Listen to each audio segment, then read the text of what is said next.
क्या उखाड़ लोगे? क्या उखाड़ोगे सड़क पे उतरकर? उखाड़ के दिखाओ। कौन सा मुल्ला भड़का रहा है कि सड़क? मुस्लिम शांत हैं तो इसका मतलब ये नहीं। मुस्लिम तो हमेशा से ही शांत है। मरवाया तुमने मुसलमानों को हमेशा।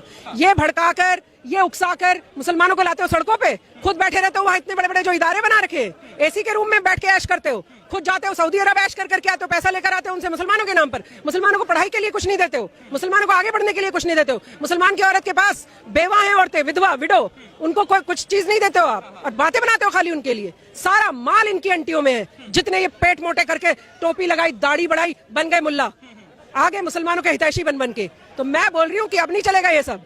आप बाहर उतर के दिखाओ, कौन खुद आओ ना। मुसलमान अगर बाहर आ गए, मुसलमान क्यों आएंगे बाहर? मुल्ला क्यों नहीं आ रहे बाहर?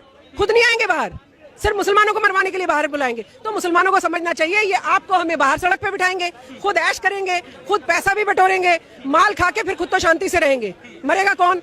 आम नागरिक, जो आम मुसलमान है, जिसका कोई लेना देना भी नहीं होगा मंदिर मस्जिद से, जिसको पता भी नहीं होगा कि मुगल्स ने वहां पे आक्रमण करके मंदिर को मस्जिद बना दिया, उसको ये बाहर सड़क पे ले आएंगे, गरीब व्यक्ति को। मुल्लाओं को मैं कह रही हूँ कि अगर इतने बड़े मर्द हो, इतने बड़े 30 मार खा मर्द हो तुम मुल्ला, तो बाहर आओ, खुद आओ ना सड़क पे, खड़े होकर दिखाओ जरा। मैं भी देखती हूँ कौन से मुल्ला में या ओवैसी में दम है।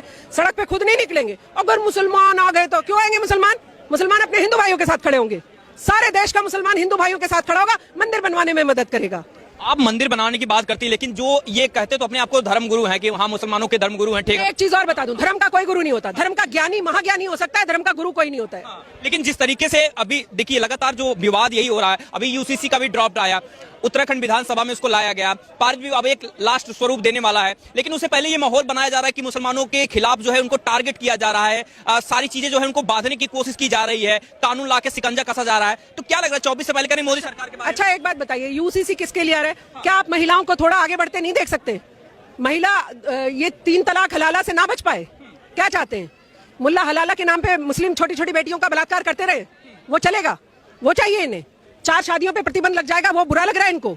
हाँ, छोटी बेटी स्कूल ना पहुंच जाए कहीं, मुस्लिम की बेटी, इस चक्कर में लगे हुए ये मुल्ला। तो मुसलमानों को तो समझना चाहिए, आंखें खोलकर कान खोलकर सुनना चाहिए कि अरे मुल्ला कह क्या रहा है, यूसीसी से हमें कितना फायदा होगा। आप सोच कर देखिए, वो एक बेटी वो 4 शादियों से बच पाएगी, जो 4 उसकी छाती पे लाके रख देता था और कहता था इस्लाम धर्म कहता है। इस्लाम धर्म कहीं कोई ऐसी बात नहीं कहता है, धर्म कुछ नहीं कहता है। इसीलिए मैं कहती हूँ, हमेशा कहती हूँ, अल्लाह का इस्लाम सुनिए, मुल्ला का इस्लाम मत सुनिए। ना मुल्ला के इस्लाम को फॉलो करने की जरूरत है। ये मुल्ला ही हैं जिन्होंने सारे देश के मुसलमानों को बर्बाद करके रखा हुआ है। आज मुसलमान को हम कैसी छवि से देखते हैं? होगा पंचरबाज, होगा पत्थरबाज, अनपढ़ी होगा, जाहिली होगा, कहीं ना कहीं सड़क पे पंचर ही लगाता होगा। हम लोगों की धारणा ऐसी रहती है ना मुस्लिम का नाम सुनते। किसने बनाई है ये छवि? किसने बनाई है? ये इन मुल्लाओं ने बनाई है, जिन्होंने हमें देश की मुख्यधारा से नहीं जुड़ने दिया। तो मैं बोल रही हूँ, मुसलमानों जागो, इन मुल्लाओं का बायकॉट करो। बोलो भैया अगर तुझे लड़ना है जाके खड़ा हो, तू क्यों नहीं जाता? हम क्यों जाएं बाहर सड़क पे? खबरदार अगर हमें भड़काया, गली गली जहां ये मुल्ला नजर आए भगाओ इनको मार मार के, देखो कैसे सुधरते हैं। आप इतना खुलकर बोलती हैं, आपके अभी इलियासी साहब चले गए वहां पर राम मंदिर जहां आप गई थी, उसके बाद फतवा जारी कर दिया गया। आपको नहीं डर लगता कि जो है ये मौलाना जो है फतवा जारी कर देंगे, आपके भी खिलाफ चीजें कर देंगे? देखिए, अल्लाह और मेरे बीच में किसी मुल्ला की जरूरत नहीं है। मैं अपने अल्लाह से खुद बात कर सकती हूँ। मेरे पास कुरान शरीफ है, मैं उसे पढ़ूंगी। मुल्ला मीडिएटर की क्या जरूरत है मुझे? मैं क्यों किसी मुल्ला से पूछती घूमूं कि जी अल्लाह पाक ने क्या कहा है, अल्लाह पाक ने क्या कहा है? अल्लाह पाक ने तो सब कुछ अच्छा ही कहा है, इस मुल्ला ने उसको उल्टा बताया है। तो मैं इस मुल्ला से ही दूरी बनाऊं ना, जिसने मुझे हमेशा गलत चीज सिखाई। तो ये मुल्लाओं को दूर भगाओ। इसीलिए मैं कहती हूँ, जिस दिन इन मुल्लाओं की मुश्कें और कस दी जाएंगी और इनकी सारी दुकानों के शटर डाउन हो जाएंगे, ताले लगाओ बड़े बड़े इनकी दुकानों में। इन्होंने मुसलमानों की वोट बेच बेच कर पहले ऐश किए सारी जिंदगी। आप बताइए, मुसलमान औरतें घूमती थी, 2 बच्चे हाथ में पकड़े और पति वहां सऊदी में बैठा कह रहा है मैंने तुझे छोड़ दिया है, उसके ऊपर कानूनी शिकंजा नहीं कसा जा सकता, क्योंकि इन्होंने मुल्ला जी ने कह दिया है कि जी अब इसके ऊपर कुछ कार्रवाई नहीं हो सकती, तलाक हो गया। कुरान शरीफ में तलाक लिखा नहीं है, 3 तलाक, और इन्होंने कह दिया तो हो गया। तो उससे बचाया किसने भाई?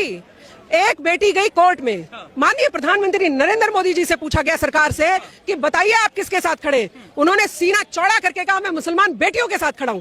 फिर भी मैं प्रधानमंत्री को सलाम ना करूं, फिर भी मैं नहीं कहूं कि थैंक यू मोदी जी। पहली बार मैंने मुस्लिम बहनों का नाम सुना, पहली बार मुसलमान औरतों पर चर्चा होते सुना मैंने।